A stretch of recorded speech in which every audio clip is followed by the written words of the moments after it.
We dismiss history at our peril. Liberty Nation Radio with Mark Angelides. Crypto or bust for national governments. It leads the news and business cycle almost daily. Cryptocurrencies. It seems a whole lot of folks are now at least partially invested in these elusive digital currencies. And despite the all-round condemnation of them by world governments, we're seeing leader after leader announce that they'll be starting their own nation's digital version of the currency. So why should a government-backed crypto be any different to one created by some chap in an elaborately computerized basement? Is there a degree of fear-mongering from governments to try and regain control? And at the root level, what on earth are cryptocurrencies?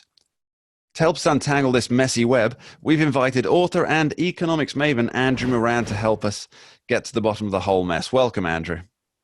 Thank you for having me.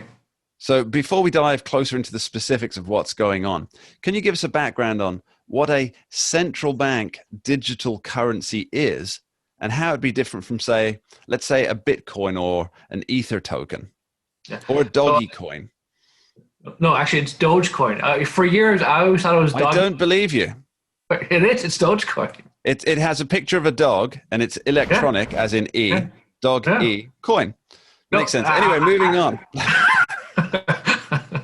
So a central bank digital currency, or as the hip kids call it, CBDC, is essentially a digital version of the US dollar, the euro, the British pound, or the yuan. It's also centralized and controlled by the state. It functions just like the money in your wallet, except it's digital. Meanwhile, a cryptocurrency is a decentralized currency that operates on a blockchain, or for many people who aren't aware, a blockchain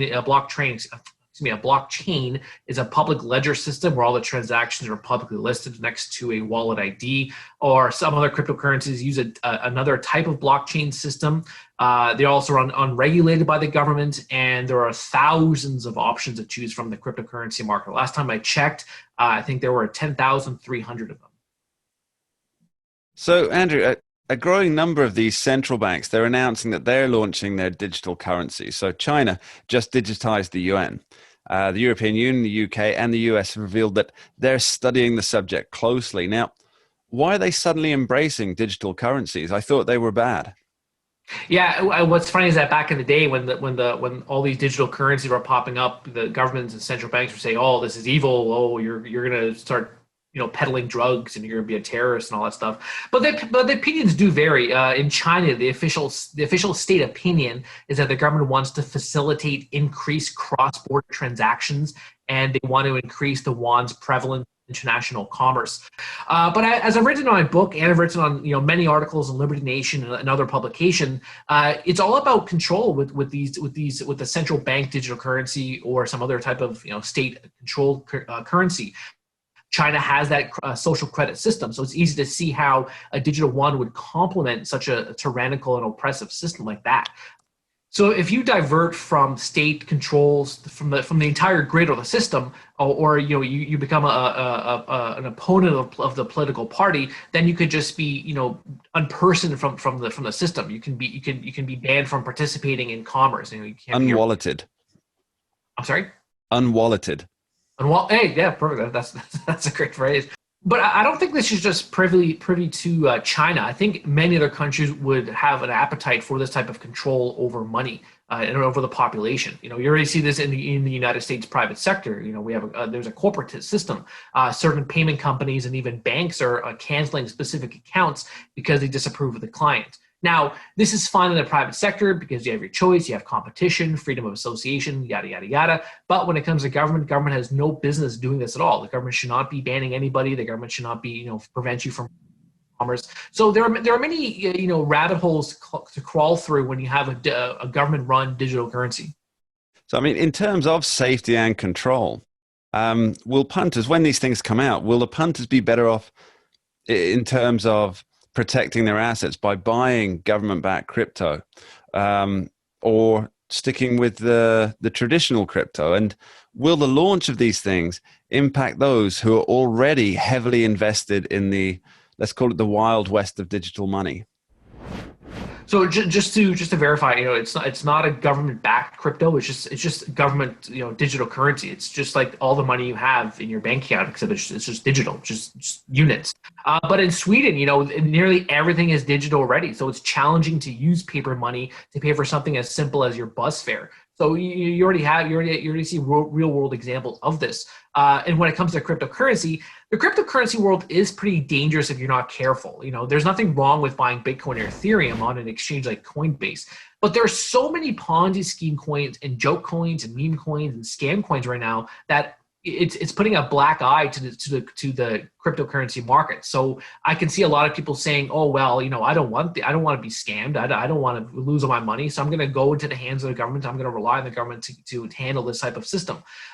You see this recently with the Save the Kids token. That was a great example of a massive scandal involving several social media influencers that cost people a lot of money because there is no regulation of the cryptocurrency market. So a lot of people can just use that as an example by saying, "Hey, we need regulation." And I will note that Wall Street wants regulation. Wall Street wants Bitcoin, Ethereum, the entire market to be regulated because they think this further legitimizes the crypto market. Because we'll be coming to regulation soon enough, Andrew.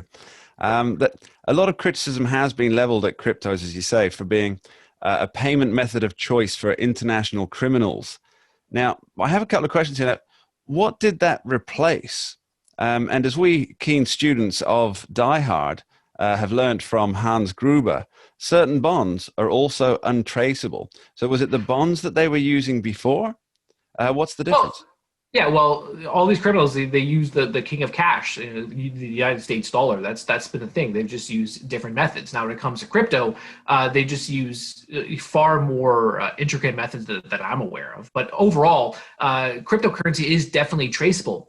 Combing through the public ledger, keying in a few wallet keys, investing in an IP address, it can definitely find the culprit you're looking for. You saw this with the Colonial Pipeline this past spring. The dark side hackers, they received 90 million, in Bitcoin, but much of it was recouped by the authorities because they went through the proper channels. If it's on the internet, you can be traced. There's no doubt about that. But suffice it to say, Bitcoin and other cryptos, they're not anonymous or untraceable. It might have been in the industry's infancy back, in 2000. When was that? 2013. Which may have attracted these individuals trying to participate in illicit activities, but it's foolish now to believe you can hide behind a digital wallet, especially now it's become so prevalent. All the Wall Street investment firms, they're inside of the cryptocurrency market. So don't think for one second you can get away with committing crime by using Dogecoin. Not me, Andrew Moran, not me. So I think a lot of investors, even small money investors, they worry that, as you mentioned earlier about regulation, that as soon as government has a functioning alternative to crypto on the market, that they'll apply a massive regulation, and that will impact not only those that are state founded, but all the others as well. Now, is this the real danger for what many believe would be initially an unshackling from the monetary system? Yeah, well, I think for the whales like the Wall Street investment firms, they'd welcome this regulation because they think this further legitimizes the entire cryptocurrency market. A lot of these companies are trying to establish Bitcoin ETFs or Ethereum ETFs and all these other crypto type investments.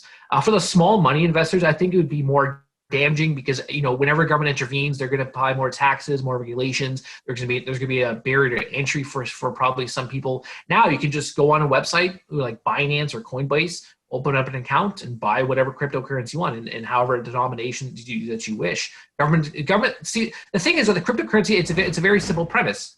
Go to a website, buy your Bitcoin or Dogecoin, and that's it. The government's going to apply all these new layers you have to do, all these security protocols, all these things that take a great premise of crypto and then destroy it. That's the nature of government. Andrew Moran, thank you very, very much. Thank you for having me.